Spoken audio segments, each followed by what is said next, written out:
Ayanokoji Formula. The name alone conjures up images of a person who's always in control, someone who thinks several steps ahead and stays calm no matter the situation. But what if you could actually live like him for a week? Over the past few days, I've done something I've never done before. I researched everything about Ayanokoji's life, his routines, and the habits that make him the person he is. I didn't just watch the anime and read about his character. I took the time to break down the exact way he lives, the methods he follows, and where the show left gaps. I filled them with proven, science-backed tools. Now, I've condensed all that knowledge into a simple, actionable challenge, designed specifically for you. And by the way, this isn't about impressing anyone or copying someone else. It's about proving something to yourself. Can you live like Ayanokoji for a week? Can you master his habits, focus, and mindset, and see the results in your own life? This is what you will find out in the next 7 days. Now, before we get straight to the challenge, let's talk about what makes Ayanokoji different in the first place. The answer lies in his mastery of the 3 foundational pillars: mental mastery, strategic thinking, and physical discipline. Together, these create what I call the Ayanokoji Formula. And here's the thing, it's not just a fictional concept, it's a science-backed lifestyle you can adapt to elevate your own life. Now that we've broken down the formula, let's talk about how you can embody it. Over the next 7 days, we're going to take the Ayanokoji Formula and turn it into action.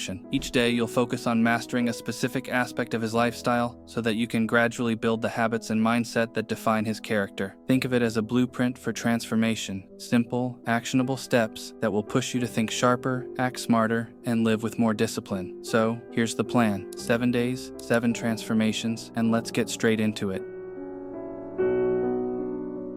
On day 1, let's start with one of Ayanokoji's most fundamental but also powerful habits: structure and preparation. Think about it. He never walks into a situation unprepared. Every action he takes, every move he makes, is part of a designed plan. One thing is clear, Ayanokoji knows the value of structuring his time and actions. And while he doesn't show us his calendar, his approach is proof that he has an internal system to organize everything. Now, what can we learn from this? To live like Ayanokoji, you need to structure your week. This starts with one simple tool: a calendar. Your calendar isn't just a schedule, it's your second brain. It's a place where you offload all those unnecessary mental reminders, so you're not constantly trying to remember everything in your head. Write down your homework, exam dates, deadlines, even personal goals. By doing this, you free up mental space to focus on what truly matters: executing the plan. At the end of the day, the truth is that without a structure, you're just drifting. But when you design your week intentionally, you take control of your time, and by extension, your life. That's what Ayanokoji does. He doesn't leave things to chance, and neither should you. On day 2, you'll focus on something special. Nothing. What am I talking about? Well, Ayanokoji frequently isolates himself to think and plan. He's seen spending time alone in his dorm or in quiet places like the library because he values silence as a way to stay focused and make calculated decisions. In a world where we're constantly surrounded by noise, social media, notifications, endless conversations, silence has become underrated. But here's the thing: silence is where clarity lives. When you take time to sit in solitude, you can reflect on your decisions, sharpen your thinking, and finally give your mind the space it so desperately needs. So, how can you apply this in your own life? Dedicate time every day to silence and self-reflection. This could be as simple as sitting alone for 5 to 10 minutes without distractions. Turn off your phone, step away from the noise, and just think. Ask yourself, what went well today? What could I improve on? What's my next priority? Start doing this consistently, and you might even uncover parts of yourself you didn't even know were there. Maybe it's an idea you've been ignoring, a goal you've been avoiding, or a realization about who you really are. These moments of discovery don't happen when you're constantly distracted. They happen when you give yourself the space to listen.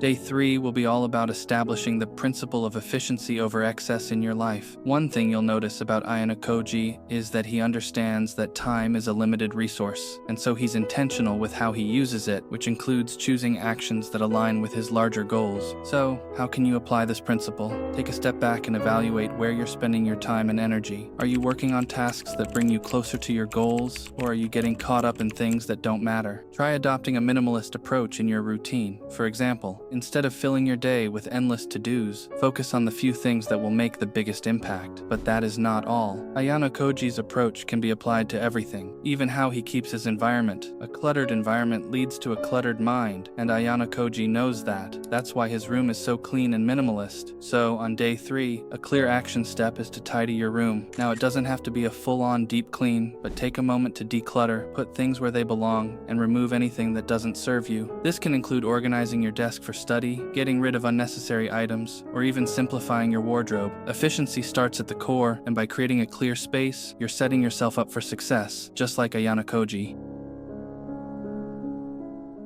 Imagine this. You're in the middle of a high-stakes exam, deadlines piling up, and the pressure starts building. But instead of panicking, you remain eerily calm. Every thought is clear. Every action is deliberate. You're in control, just like Ayanokoji. But how does he do it? The answer is simple. He's mastered his mind. In a world where emotions rule most people's actions, Ayanokoji stays detached. He doesn't let fear, frustration, or stress dictate his decisions. Instead, he remains calm and thinks logically, no matter what. And here's the best part. You can train this too. Now, when talking about mental toughness, there is one brain area which we need to talk about, the prefrontal cortex. This is the region responsible for emotional regulation, decision-making, and focus. And the best way to train it? Mindfulness and meditation. Studies show that consistent mindfulness practice physically strengthens the prefrontal cortex, which makes you better equipped to handle difficult emotions. So here's the action step for day 4. I want you to do just 5 minutes of mindful breathing today. Sit in a quiet space, close your eyes, and focus entirely on your breath. Each time your mind wanders, gently bring your focus back to your breathing. It's simple, but incredibly powerful. But this is just one part of Ayanokoji's calm mind strategy. If you want to go deeper into the full framework of how to train your mind like Ayanokoji, I've created an entire video that walks you through the exact system, from emotional control techniques to building a mental framework that keeps you unshakable under pressure. This is just the teaser. Watch the full video to master the rest. You see, Ayanokoji isn't just sharp mentally, he also takes care of his body, and that's what we will explore on day 5. In the anime, it's often easy to overlook the fact that Ayanokoji maintains a low-profile but consistent physical routine. He doesn't overexert himself or make a show of it, but his physical discipline is a key part of his ability to stay sharp and execute his plans. Why is this so important? Your body is the vessel that carries your mind, and if you want to be as effective as Ayanokoji, you need to treat it like the tool it is. Now, I'm not saying you need to spend hours in the gym every day like a bodybuilder. Ayanokoji doesn't do that, and you don't need to either. The key here is consistency over intensity. Simple, manageable physical training can have huge benefits for your mind and your overall well-being. What you need is a daily routine that keeps you active, whether that's a 20-minute bodyweight workout, a short jog, or even stretching. The idea is to get your blood flowing, release endorphins, and take care of your body so it's ready for whatever comes next. And by the way, if you don't have a workout routine in place yet, you can watch my video about the winter arc. Day 6 will be about Ayanokoji's strongest weapon, strategy. He's a master tactician, always 10 moves ahead. It's almost like he reads the board of life like a game of chess. And, as we've seen in the anime, his chess level isn't just symbolic, it's a window into how his mind works. Imagine sitting across from him at a chessboard. Every move he makes feels effortless, but it's not about the immediate play. It's about the web of possibilities he's calculated long before you even touch a piece. To think like Ayanokoji, you have to start with the same foundation. Train your ability to anticipate, adapt, and execute. Begin with the game itself. Chess. Each move matters, but the game isn't won in the present moment. It's won in the ability to think ahead, to see not just your options, but also your opponents. So on day 6, take time out of your day to play a few matches of chess, either with someone who challenges you or against an AI. As you play, try to go further than just thinking about your next move. Visualize how the game unfolds 2, 3, maybe even 4 moves ahead. Train your mind to recognize patterns, threats, and opportunities before they fully form. But Ayanokoji doesn't stop at the chessboard. In life, he applies this same thinking to people and situations. Most people think in a straight line. This happened, so I'll do that. But Ayanokoji thinks in layers. He asks, why did they make this move? What are they trying to achieve? What will they likely do next? Thinking this way isn't easy. It takes effort to slow down and analyze, but the payoff is extraordinary.